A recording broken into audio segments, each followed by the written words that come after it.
हमारे साथ मौजूद हैं। मनीष पारेख जी, क्या लगता है आपको लोकसभा की सर्वाधिक सीटें यूपी में हैं, 80 सीटों पर नरेंद्र मोदी की लोकप्रियता फिर एक बार काम आएगी?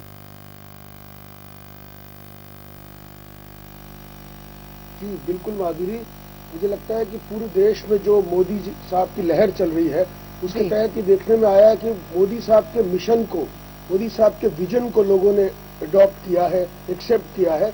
और यही कारण है कि पूरे देश में आप देखेंगे कि सर्वाधिक रैलियां, बड़ी बड़ी रैलियां, लाखों की रैलियां यहाँ हुई है। और उसका कारण है कि पसंद किया जा रहा है उनके 15 साल के काम को गुजरात के, और उन्होंने करके दिखाया है। बाकी लोग जो रैली कर रहे हैं वो तो सपने दिखा रहे हैं। उनको पास जब शासन रहा तो उन्होंने कुछ नहीं किया और विकास के नाम पर बातें करी, कुछ नहीं किया।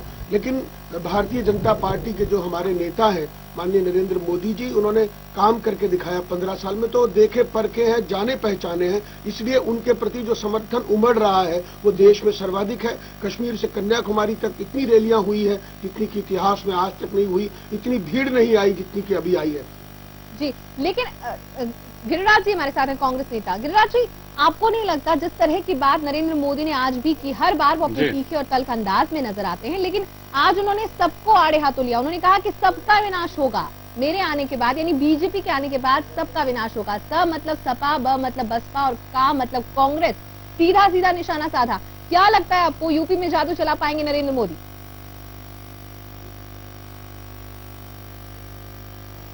माधुरी जी, जैसा कि आपने कहा, ये उनका अहंकार बोल रहा है, ये वो नहीं बोल रहे हैं, उनका अहंकार बोल रहा है। और जैसा मनीष जी ने कहा अभी कि ऐसा जन सैलाब पहले कभी नहीं आया, मैं आदरणीय अटल बिहारी वाजपेयी जी का उदाहरण देना चाहता हूं कि देश के सर्वमान्य नेता थे, उनके कार्यकाल को भी ये कह रहे हैं कि हमारा ना जो 6 साल का कार्यकाल अटल बिहारी वाजपेयी जी का रहा उसको भी ये दरकिनार कर रहे हैं। इससे बड़ा दुर्भाग्य नहीं हो सकता। जो देश के लोकप्रिय नेता थे, आज नरेंद्र मोदी जी के लिए अटल बिहारी वाजपेयी जी ने कहा कि गुजरात में राज धर्म का पालन नहीं हुआ, मैं किस मुंह से विदेश में जाऊंगा। गुजरात की सरकार ने राज धर्म का पालन नहीं किया, ये अटल बिहारी जी वाजपेयी ने कहा था। जिस व्यक्ति को पूरे देश ने देखा है, 2003 में 3000 लोगों का जिसका प्रदेश में कत्लेआम हुआ, वो आज पूरे देश की सत्ता संभालने की बात करते हैं और वो कह रहे हैं कि सबका विनाश हो जाएगा, मतलब मैं ही रहूंगा। ये अहंकार है,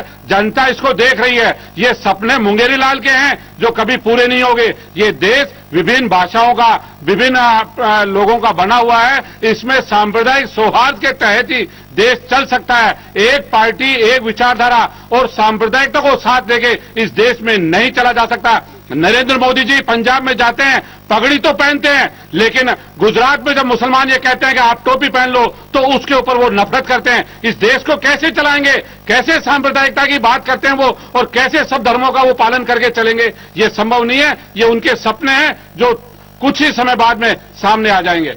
जी मनीष जी, आपको लगता है अहंकार है नरेंद्र मोदी का और जो सपने हैं वो मुंगेरी लाल के सपने हैं, पूरे नहीं होने वाले?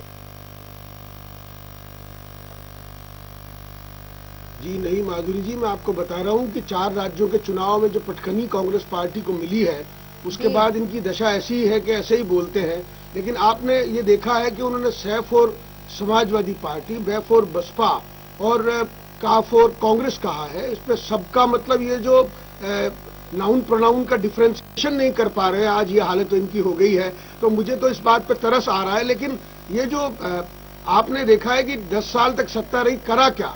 जिस स्वर्णिम चतुर्भुज योजना को माननीय अटल बिहारी जी ने लागू किया था, 22,000 किलोमीटर की सड़कें रातों रात बनाई गई थी और इसी प्रकार से गैस सिलेंडर की लाइन खत्म हुई थी, मोबाइल की लाइन खत्म हुई थी। आज ये सब भूल गए हैं और इनको सिर्फ ये दिखता है टोपी पगड़ी। मैं समझता हूँ कि कांग्रेस पार्टी की दशा हो गई है कि टोपी पगड़ी तक आगे रह गए हैं, ना तो देश की जनता बताएगी, वो देश की जनता देख रही है। आपने जयपुर में जो है जिस तरह से मुस्लिमों को बुर्के खरीद के दिए, उसके बाद भी आपकी रैली में मुसलमान नहीं आए। पार्टी ने विषय रखा, उसको लोगों ने अडॉप्ट किया है। युवा झूम रहे हैं उसके पीछे। उनको लगता है कि रोजगार अब क्रिएट होंगे, उनको लगता है कि अब ऊर्जा के क्षेत्र में काम होगा, उनको लगता है कि विनिवेश अब आएगा, उनको लगता है कि फैक्ट्रियां अब लगेगी। इसमें भारतीय जनता पार्टी का अहंकार नहीं है। मतलब 65 साल में इस देश में आपका कहने का मतलब यह है कुछ नहीं हुआ। इस देश में 65 साल में कुछ नहीं हुआ और 6 साल की अटल बिहारी वाजपेयी की सरकार थी, उसमें भी कुछ नहीं हुआ। आप देख रहे हैं जी गिरिराज जी, मुल्कराज जी हमारे साथ हैं, आप दोनों से मैं वापस बात करूंगी, लेकिन मुल्कराज जी क्या आपको लगता है जिस तरह दिल्ली में अरविंद केजरीवाल की पार्टी या आपकी जो पार्टी है आम आदमी पार्टी, उसने अपना परचम लहराया, दिल्ली से बाहर निकले हैं यूपी में 80 सर्वाधिक लोकसभा सीटें हैं, 80 सीटें हैं यूपी की, किस तरह कवर अप कर पाएंगे आप पार्टी?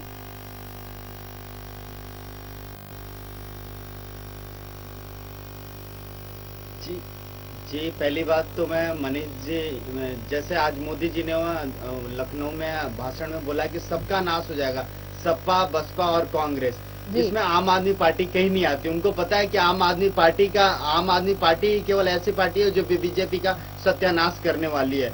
और आज आंकड़े लेके लखनऊ में पहुंचे थे कि पूरे गुजरात में एक एवरेज 75,000 पर पर्सन इनकम है, बट वो एवरेज कितने लोगों की 75,000 रुपए पर मंथ इनकम है, जरा वो बताएंगे। उन्होंने पूरी जितनी भी इनकम होती है उसकी एवरेज निकाल के और डेटा बता दिया। आपने अभी बताई, मनीष जी बता रहे थे जैसे अभी कि वहां के युवाओं को लग रहा है कि नौकरी मिलेगी। गुजरात में बता दें कौन सी डेवलपमेंट मोदी जी ने कर दिया। कत्लेआम, उन्होंने बस कत्लेआम को छुपाने के लिए थोड़ी बहुत काम करी है उससे, लेकिन वहां के मुसलमान और पूरे भारत के मुसलमान नहीं भूलने वाले। अगर उन्होंने कत्लेआम करी है तो उसका सजा उनको 2014 के इलेक्शन में मिलने वाला है। और माफी, राजनाथ सिंह ने अभी कुछ दिन पहले बोला कि अगर गलती हुई तो माफी। ये कैसी मतलब वो है कि आप पहले बार तो कत्लेआम करा दो, उसके बाद माफी मांगने के ऊपर आ जाओ। और रही बात राजस्थान के, अरविंद केजरीवाल ने तो 48-49 दिनों में 4 FIR अपने मुख्यमंत्री के खिलाफ, एक्स मुख्यमंत्री शीला दीक्षित के खिलाफ करा दी। वसुंधरा जी की सरकार यहाँ पे करीब 70-75 दिन होने को आ गए, अभी तक उन्होंने कुछ भी नहीं किया। कभी भरतपुर लेके जा रही है अपने सरकार को, कभी कहाँ जा रही है, सब दिखावा है, राजकुमारी कर रहे हैं, वो भी आम आदमी को फॉलो कर रहे हैं, बट कुछ भी डेवलपमेंट नहीं हुआ। गहलोत जब ये अपोजिशन में थी, जब गहलोत के ऊपर बहुत सारे आरोप लगाए, ये हो गया वो कर दिया, लेकिन अब सरकार में एक भी FIR दर्ज नहीं करा पाई। वाड्रा के खिलाफ इतने बड़े धांधली चल रहा है, सीटें कवर कैसे करेगी? लैंड रॉबरी जो करना है वो कर उसके ऊपर कोई कर ही नहीं रहे।